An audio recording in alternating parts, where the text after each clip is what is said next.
거룩한 안식일의 시간 가운데 참여하신 여러분 모두를 진심으로 환영합니다. 우리 옆사람과 오늘도 사랑과 소망을 담아서 우리 뜨겁게 인사하고 시작하겠습니다. 서로 얼굴 바라보시고 악수하시고 안아주시면서 하늘까지 함께 갑시다. 인사해 주시면 감사하겠습니다.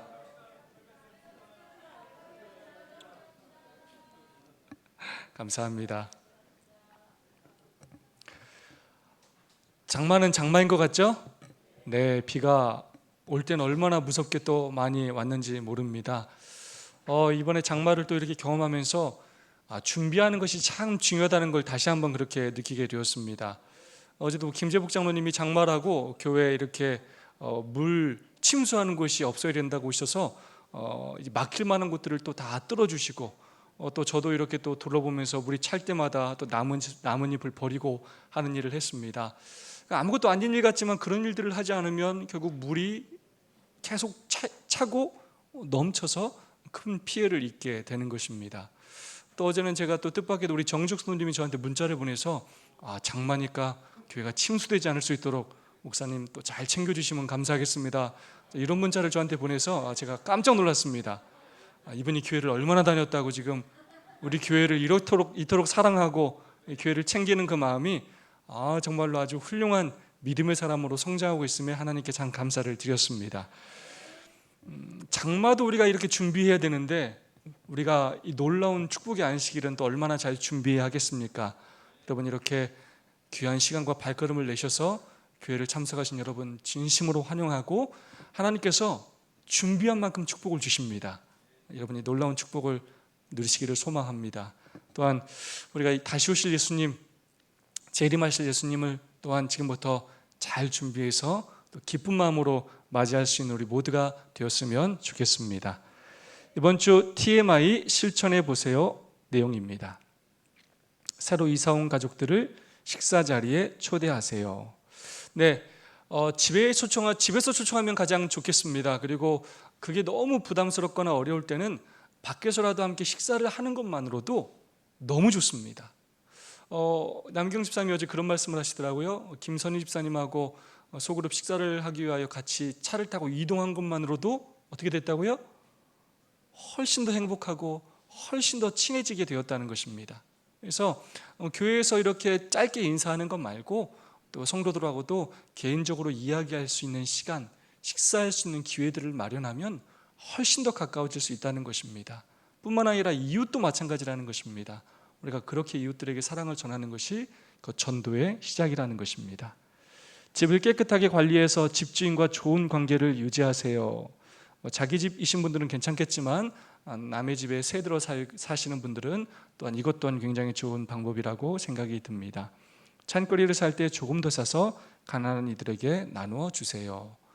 네, 물론 이것도 쉬운 일이 아니지만 우리가 조금만 더 관심을 갖고 실천한다면 내 반찬 만들 때 조금만 더 만들어서 그렇게 나눈다면 그것도 하나의 좋은 또 전도가 될 수 있을 것 같습니다.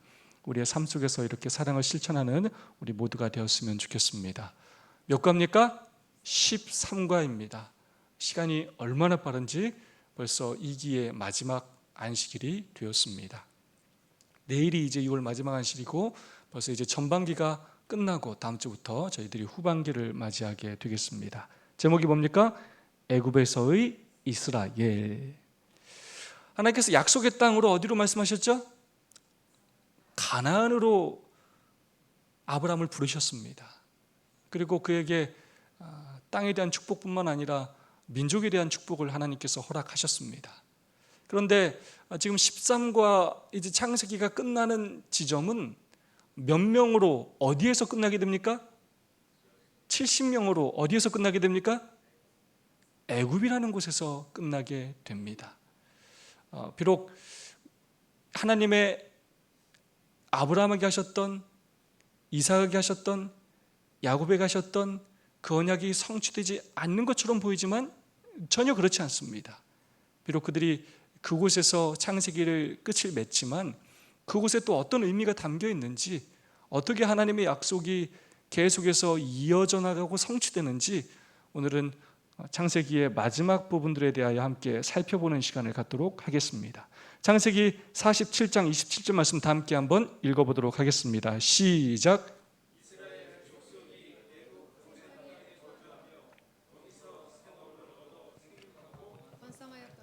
아멘. 뒤에 김혜정 집사님이 앉아 있어서 제가 생각이 납니다. 제가 지난주에 우리 장로님 집사님들의 교과 인도를 제가 들으면서 아주 큰 감동을 받았습니다.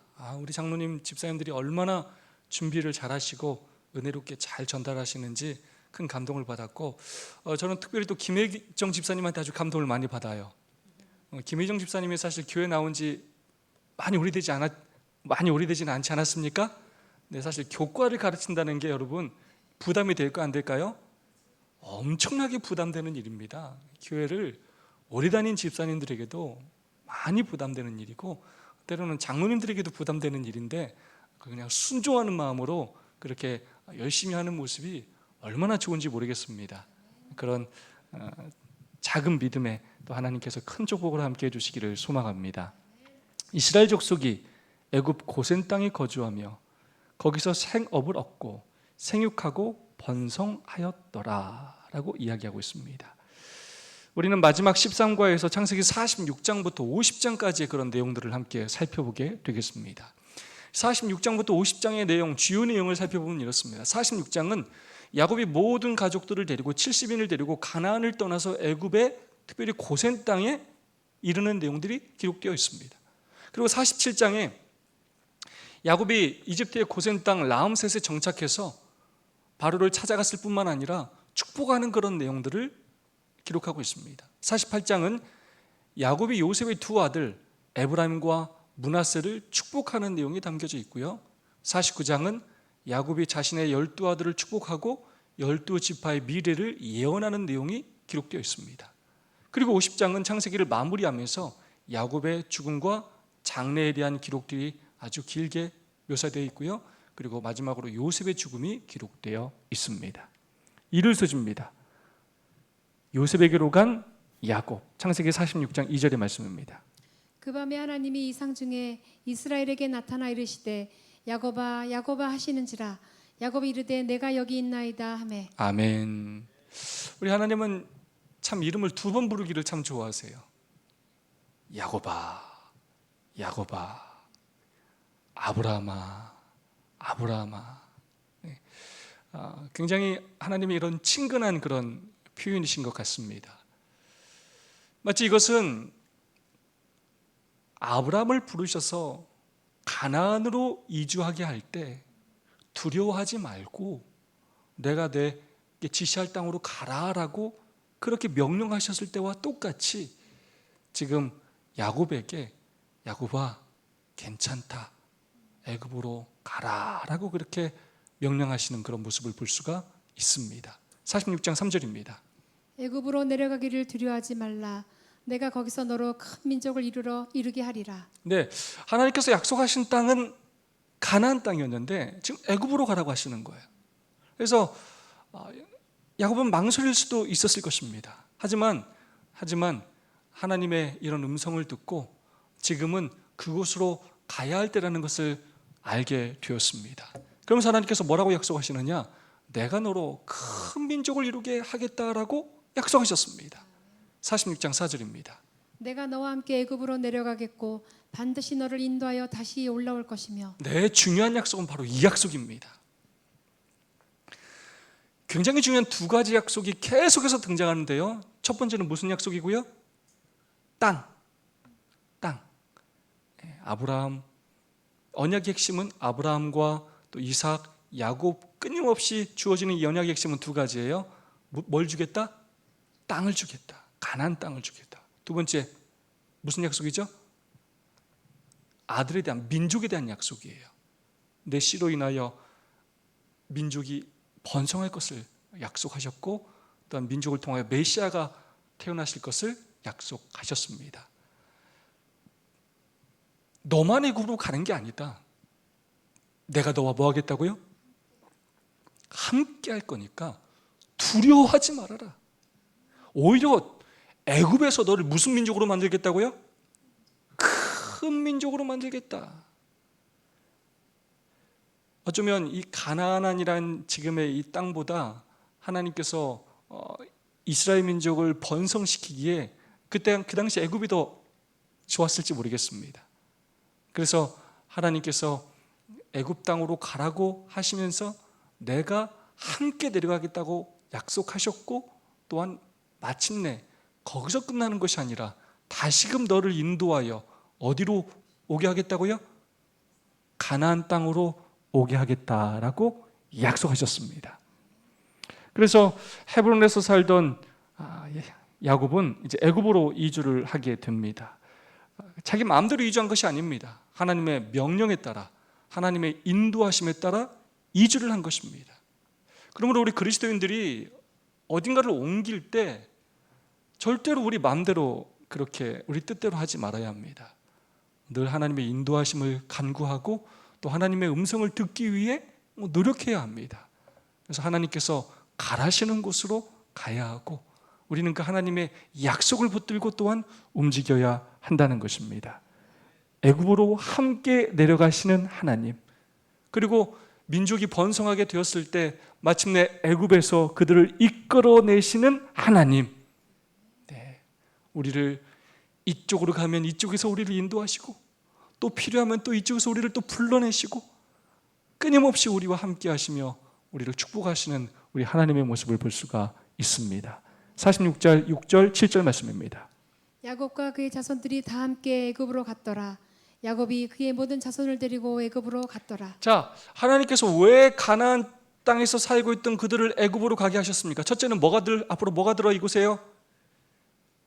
네, 흉년이 들어가지고 지금도 먹을 게 없어요. 그래서 그곳에서 요셉을 통하여 보호를 받으면서 그들의 생명을 유지할 수 있도록 하나님께서 허락하셨습니다. 다르게 말하면 요셉을 미리 그곳에 보내심으로 야곱의 가족들을 살릴 수 있는 길을 하나님께서 이미 준비하셨어요.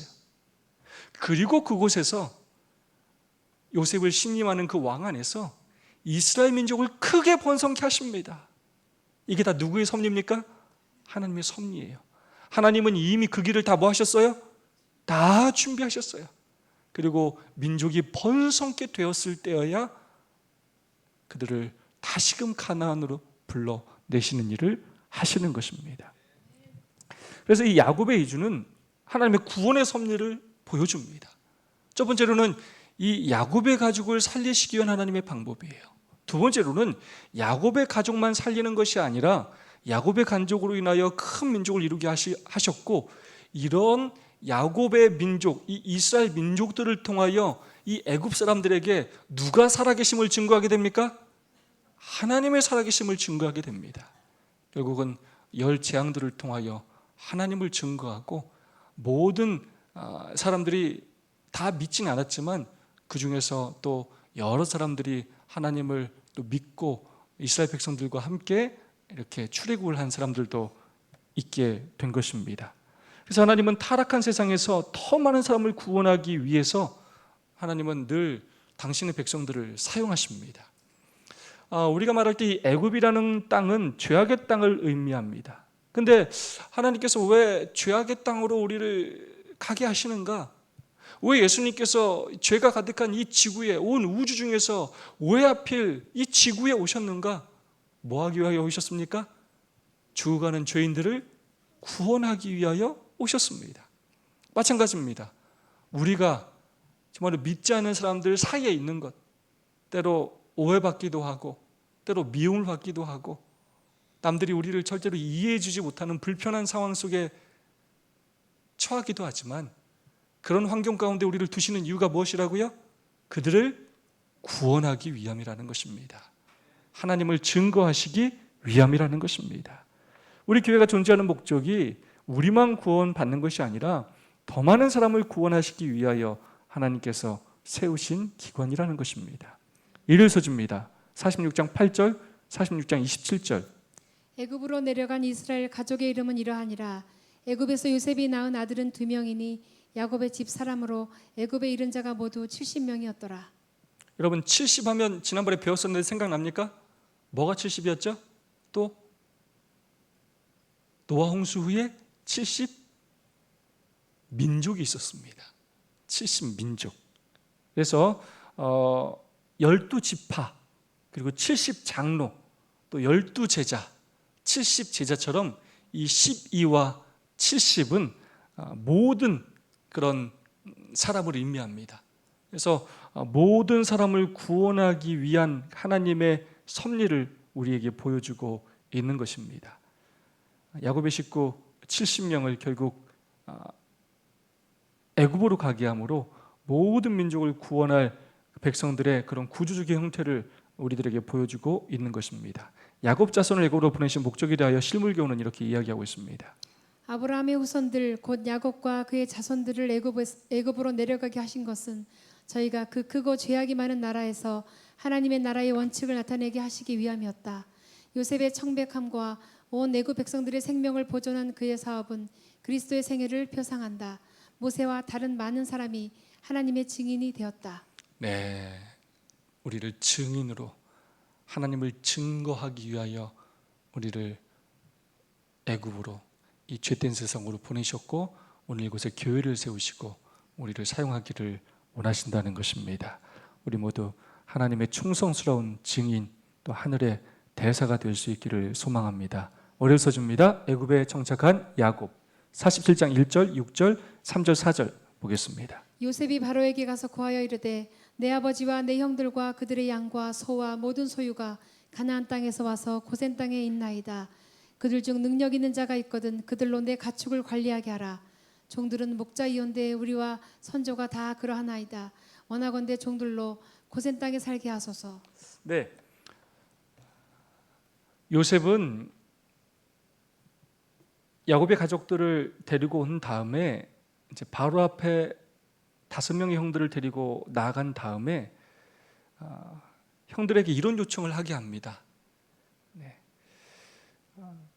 그들이 애굽의 일을 하면서 우상 숭배에 빠질 것을 염려해서 그들이 목축업에 그렇게 종사하면서 언제든지 애굽을 벗어날 수 있는 그런 기회를 갖고자 그 직업을 갖게 해달라고 허락하는 그 요청을 하도록 그렇게 지혜를 발휘하여 이야기를 하게 됩니다. 부자전자 233페이지입니다. 야곱의 아들들은 이 권고를 따르고 또한 그들이 이 땅에 얼마 동안 체류하기 위하여 온 것이지 이곳에 영주하려고 온 것이 아님을 주의 깊게 말하여 원할 때에 떠날 권리를 확보했다. 바로가 들을 때, 특별히 애굽 사람들이 생각할 때 이 목축업은 깨끗한 좋은 직업이 아니었습니다. 그들이 부정하게 여기는 그러한 일이었습니다. 그럼에도 불구하고 그들이 이 일을 얘기함으로 자신들이 하는 일을 솔직하게 얘기하고 그 권한을 부여받음으로 언제든지 자신들이 원할 때 떠날 권리를 확보했다는 것입니다. 다르게 말하면 이렇게 말한 이유가 그들이 결국 애굽이라는 땅이 자신들이 영원히 살 땅이 아니라는 것을 알고 있었다는 것입니다. 그들은 하나님의 언약을 믿는 사람이었고 가나안 땅으로 다시 돌아가야 한다는 사실을 알고 있었다는 것입니다. 여러분, 우리에게도 나그네 정신이 필요합니다. 이 땅은 우리가 영원히 살 땅이 아니라는 것입니다. 우리가 안식일을 통하여 끊임없이 배워야 하는 것이 바로 그것입니다. 우리가 안식일에 이렇게 교회를 오는 건 무슨 연습을 하는 거냐면 하늘 가는 연습을 하는 것입니다. 그래서 여러분들이 이 교회를 오는 건 어떤 의미가 있냐면 지금 여러분 직장을 버리고 오는 거예요. 여러분 일터를 버리고 오는 것입니다. 돈 되는 것, 쾌락, 유익 다 내려놓고 오는 거예요. 왜냐? 하늘나라는 그 모든 걸 다 갖고 갈 수가 없어요. 우리의 생명 되시는, 우리의 근원 되시는 그분 앞에 우리가 나오는 훈련을 하는 것입니다. 하늘 가는 그런 훈련을 하는 것입니다. 그래서 나그네 정신을 날마다 새롭게 하는 날이 바로 안식일이에요. 그러니까 이 세상에서 천년만년 살 것처럼 모든 것을 손에 움켜쥐고 살 수가 없다는 것입니다. 늘 그런 것들을 내려놓고 정말로 빈 마음으로 하나님께 나오는 그런 훈련을 해야 하겠습니다. 요셉이 자기 아버지 야곱을 인도하여 바로 앞에 서게 하니 야곱이 바로에게 축복하매 야곱이 바로에게 축복하고 그 앞에서 나오니라. 여러분, 누가 누구를 축복한다고요? 굉장히 어쨌든 우리가 인상 깊게 기억해야 될 성경절입니다. 누가 누굴 축복한다고요? 여러분, 지금 바로에게 야곱은 어떤 사람입니까 지금? 애굽이라는 나라는 그 당시에 여러분 큰 나라였죠. 네. 근데 지금 아주 총동네에서 온 한 나이 많은 어른한테 축복 기도를 받는 거예요.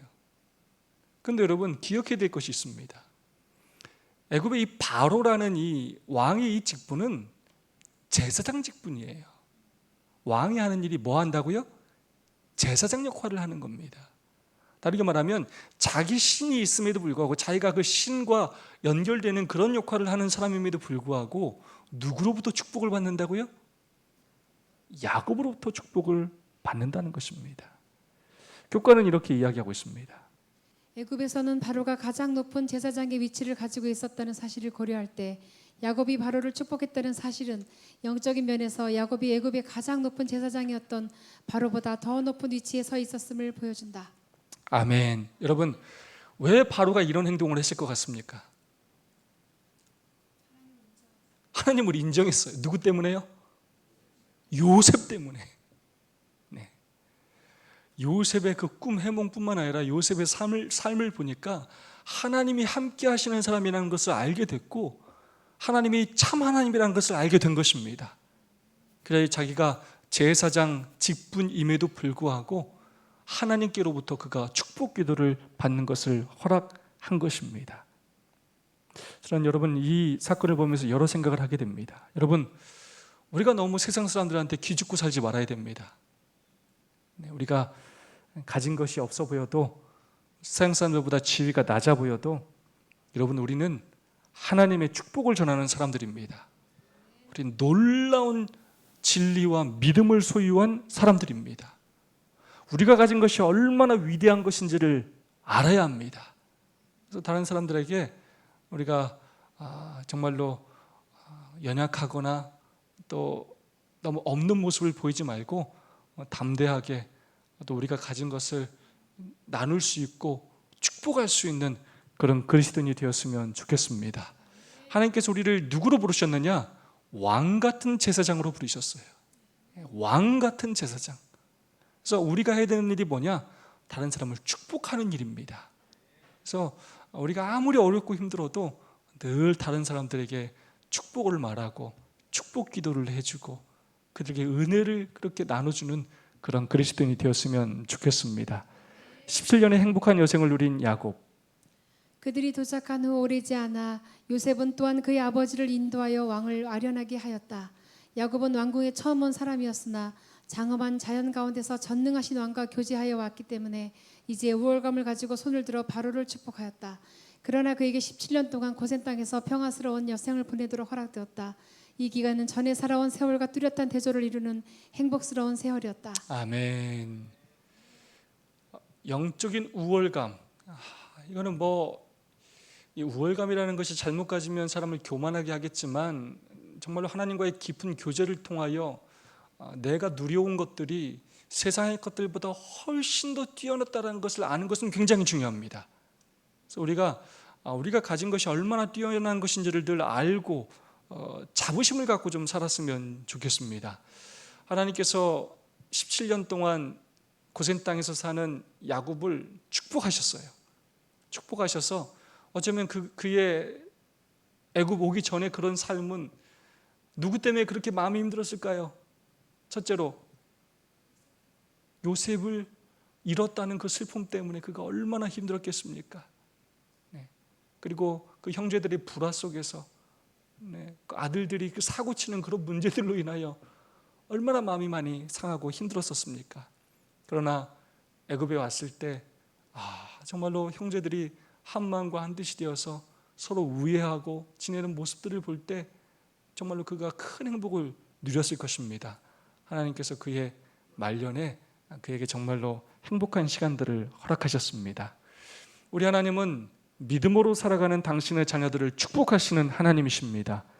우리 성도들도 성도들과 우애를 돈독히 하시고 또 가족들과 또 아주 친밀하게 지내시면서 여러분의 남은 여생이 하나님 안에서 더 은혜롭고 축복이 넘치는 생애가 되기를 간절히 소망합니다.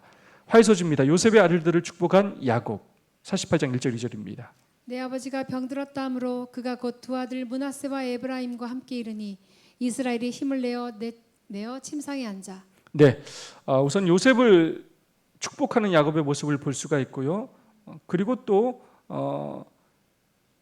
두 아들 에브라임과 므낫세를 축복하는 그런 내용을 볼 수가 있습니다. 그래서 아브라함에게 하셨던 그 축복을 대를 이어서 계속 전해지는 그 모습을 볼 수가 있습니다. 48장 4절입니다. 내가 너로 생육하고 번성하게 하여 내게서 많은 백성이 나게 하고 내가 이 땅을 내 손에게 주어 영원한 소유가 되게 하리라. 네, 아브라함과 므낫세를 축복하면서 가나안 땅을 주시겠다는 약속을 이렇게 하게 됩니다. 이 땅을 내 후손에게 주고 영원한 소유가 되게 하리라라고 약속하십니다. 에브라임과 므낫세는 내 것이다. 르우벤과 시몬처럼 내 것이 될 것이요. 특별한 약속을 하는데요. 12지파 반열에 르우벤과 시몬처럼 그렇게 하나의 지파들을 차지할 것을 예언하십니다. 그래서 에브라임과 므낫세가 손자의 신분에서 아들의 신분으로 그렇게 상승하는 모습을 보여줍니다. 창세기 48장 14절입니다. 이스라엘이 오른손을 펴서 차남 에브라임의 머리에 얹고 왼손을 펴서 므낫세의 머리에 얹으니. 네, 야곱이 축복을 하는데 이렇게 장자를 오른손에 안고 축복을 해야 되는데 야곱이 이렇게 하는 겁니다. 자꾸. 그래서 아버지 잘못됐습니다 하고 얘기하니까 야곱이 내가 다 안다 하면서 바꿔서 그렇게 축복을 하는 것이었습니다. 그러면서 뭐라고 말하느냐? 그의 아우가 그보다 큰 자가 되고 그의 자손이 여러 민족을 이루리라. 네, 야곱은 요셉의 두 아들의 장자 서열을 바꾸어 놓습니다. 성경에 이런 이야기가 여러 번 등장하죠. 네, 아브라함에게도 두 아들이 있었지만 결국은 누가 결국 차지하게 됩니까? 이삭이 차지하게 되고요. 또 이삭의 두 아들도 마찬가지입니다. 에서와 야곱 중에서도 누가? 야곱이 또 차지하고. 네. 결국 야곱의 12아들 중에서도 결국 르우벤이 범죄함으로 장자권의 하나를 잃어버려서 결국 요셉이 그것을 차지하게 되고 요셉의 두 아들이 하나하나의 지파를 모두 얻게 됩니다. 우리는 이걸 왜라고 아무리 물어봐야 소용이 없어요. 이건 하나님의 섭리입니다. 하나님께서 그렇게 계획하시고 인도하고 계십니다. 48장 1절에 21절입니다. 하나님이 너희와 함께 계시사 너희를 인도하여 너희 조상의 땅으로 돌아가게 하시려니와 그 다음 내가 내게 내 형제보다 세겜 땅을 더 주었나니 이는 내가 내 칼과 활로 아모리 족속의 손에서 빼앗은 것이니라. 네, 그래서 에브라임과 므낫세에게 결국 너희를 약속의 땅으로 돌아가겠다라고 이렇게 하나님의 언약을 반복해서 약속하면서 특별히 세겜 땅을 너희들에게 더 축복으로 주겠다라고 그렇게 약속을 하였습니다. 이 세겜 땅은 굉장히 의미가 있는 땅입니다. 야곱이 돈을 주고 하몰의 아들들에게서 그렇게 산 땅입니다. 우선권을 에브라임과 므낫세에게 이렇게 주는 것입니다. 그래서 나중에 영토를 분배할 때도 그들에게 먼저 그런 우선권을 주게 됩니다. 영토와 민족에 대한 약속, 하나님께서 그 약속을 반드시 이루실 것임을 다시 한번 반복하여 말씀하고 있는 것입니다. 보좌선자 234페이지입니다. 야곱은 내가 애굽으로 와서 내게 이르기 전에 애굽에서 내게 낳은 두 아들 에브라임과 므낫세는 내 것이라 루벤과 시몬처럼 내 것이 될 것이요라고 말하였다. 그들은 야곱의 자손으로 입양되어 각각 한 족속의 족장이 될 것이었다. 이리하여 루벤이 잃어버린 장자의 권리 중에 하나가 요셉에게 넘어갔다. 네. 그리하여 요셉은 이스라엘 중에서 두 몫을 차지했다. 네, 요셉은 이스라엘 중에서 두 몫을 차지하게 되었고 결국 하나님께로부터 큰 축복을 그의 자녀들이 얻게 되었습니다. 설수줍니다. 그의 아들들을 축복한 야곱 49장 1절 2절 말씀입니다. 야곱이 그 아들들을 불러 이르되 너희는 모이라 너희는 모여 들으라 너희 아버지 이스라엘에게 들을지어다 너희가 후일에 당할 일을 내가 너희에게 이르리라. 네, 이제 49장은 12아들을 이제 축복하는 12아들에 대한 예언의 내용들을 담고 있습니다. 특별히 여기서 후일에라는 표현은 시편 2편 2절, 다니엘서 10장 14절에 사용된 표현인데 메시아의 도래를 나타내는 표현으로 사용할 때 후일에라는 표현들이 사용이 됩니다. 그래서 야곱의 축복은 후일, 즉 메시아의 시기까지 그렇게 예언하고 있다는 것입니다. 49장 9절 10절 말씀입니다. 유다는 사자 새끼로다. 귀가 유다를 떠나지 아니하며 통치자의 지팡이가 그 발 사이에서 떠나지 아니하기를 실로가 오시기까지 이르리니. 그래서 유다의 지파에 대해서 설명하면서는 사자 새끼가 등장합니다. 왜 사자냐? 특별히 다윗 왕족에 대한 상징으로서 사자가 등장하고요. 왜 귀와 지팡이가 등장하느냐? 이 귀와 지팡이는 통치자의 호를 의미합니다. 실로에 오시기까지라는 표현은 평화의 왕 메시아가 오시기까지를 의미합니다. 실로는 그런 의미를 담고 있습니다. 그래서 유다를 축복하면서는 이 유다의 축복 속에 메시아의 약속이 풍성하게 드러나고 있다는 것입니다. 그래서 약속의 땅뿐만 아니라 메시아가 마침내 유다 지파를 통하여 이 땅에 올 것을 아들들에게 예언하면서 분명히 이렇게 명시하고 있는 것입니다.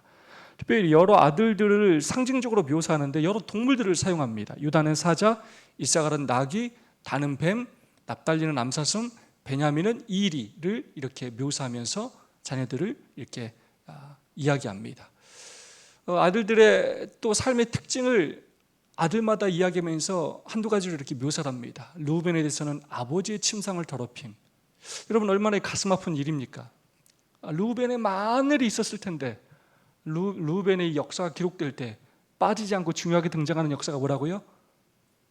아버지 침상을 더럽힘. 시므온과 레위 세겜 사건으로 저주를 받는 내용이 나와요. 다는 교활하고 불행한 역할이 예언됐어요.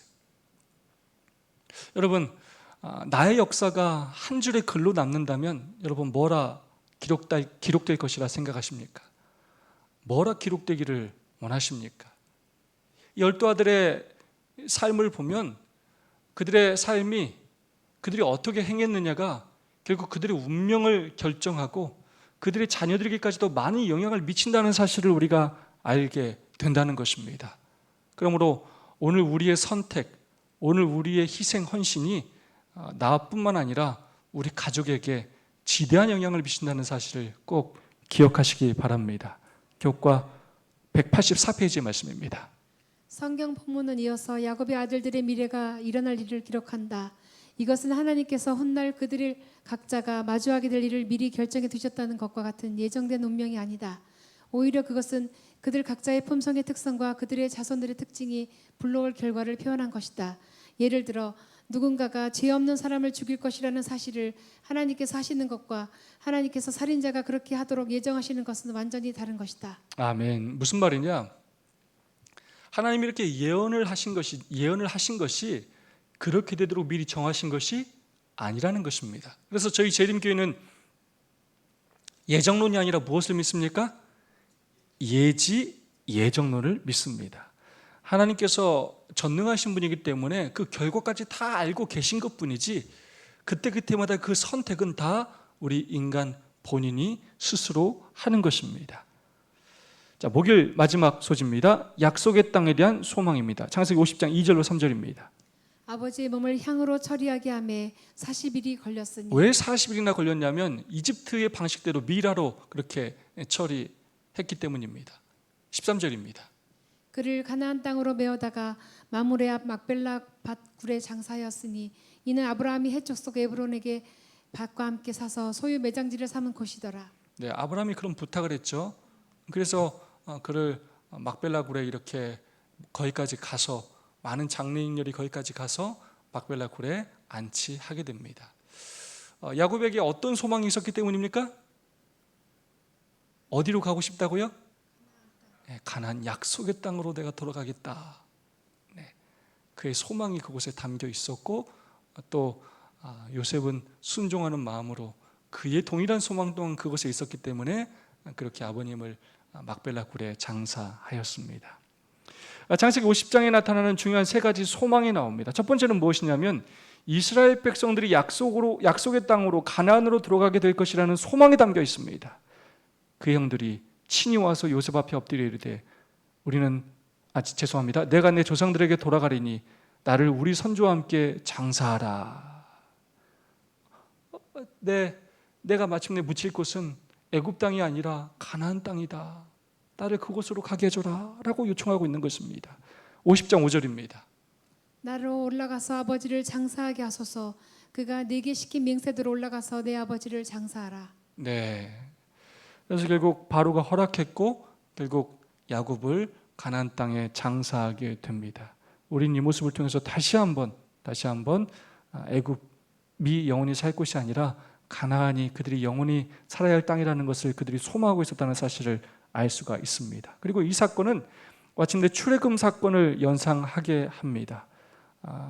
그리고 그들이 그 애굽에서 번성했다고 영원히 살려고 했던 것이 아니라 하나님의 명령에 따라 마침내 그곳을 나오게 되는 그 모습을 통하여 하나님께서 그들에게 약속하신 그 가나안 땅이 그들이 영원히 거할 땅이라는 것을 그들이 알고 있었다는 것입니다. 두 번째는 하나님이 악을 선으로 바꾸실 것이라는 소망을 가지고 있다는 것입니다. 50장 18절입니다. 그의 형들이 친히 와서 요셉 앞에 엎드려 이르되 우리는 당신들이 종들이니이다. 20절. 당신들은 나를 해하려 하였으나 하나님은 그것을 선으로 바꾸사 오늘과 같이 많은 백성의 생명을 구원하게 하시려 하셨나니. 네, 아버지가 죽자마자 형들이 뭐 했어요? 두려워 떨기 시작했습니다. 요셉이 우리를 지금처럼 대하지 않으면 어떻게 하지 않은 그런 걱정을 했을 때 요셉이 이런 얘기를 하죠. 당신들은 나를 헤아려야 했지만 하나님은 그것을 선으로 바꾸셨습니다. 하나님이 나를 이곳에 보내신 것은 바로 이때를 위함입니다. 하나님께서 우리를 구원하시기 위하여 부르신 것입니다 라고 이야기합니다. 그래서 우리 인생이 좀 꼬이는 것 같고 정말로 힘든 것 같고 그때 당시는 도저히 이해할 수 없는 것처럼 보이지만 우리 하나님은 그런 때로 우리의 연약함과 그런 안 좋은 상황까지도 좋은 곳으로 바꾸시는 하나님이시라는 것입니다.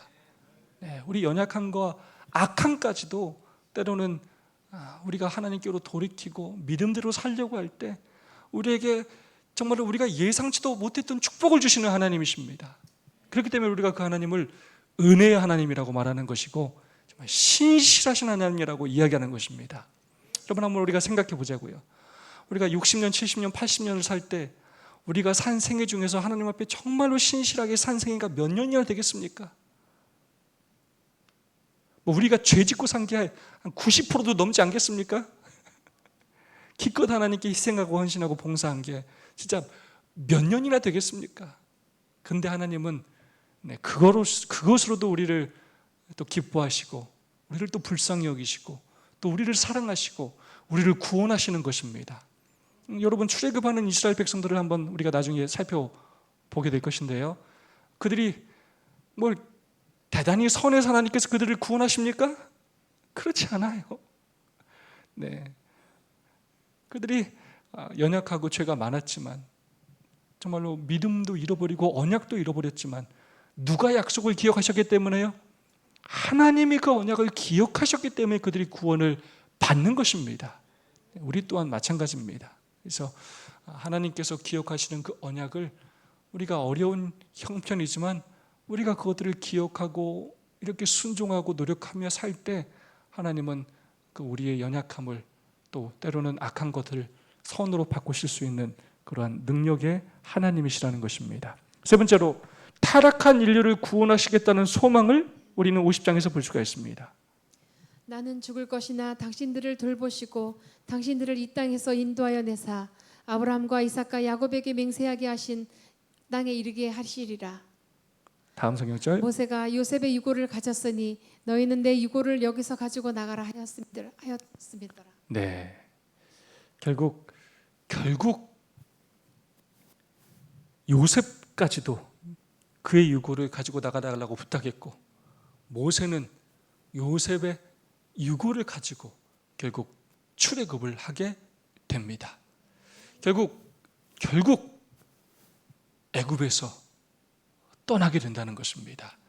결국 죄된 세상에서 떠나서 하나님께서 약속하신 구원의 땅에 이르게 된다는 것입니다. 마침내 우리 하나님은 우리에게 구원을 주시는 하나님이신 것입니다. 여러분, 이 땅에서 사는 것이 끝이 아니라는 것입니다.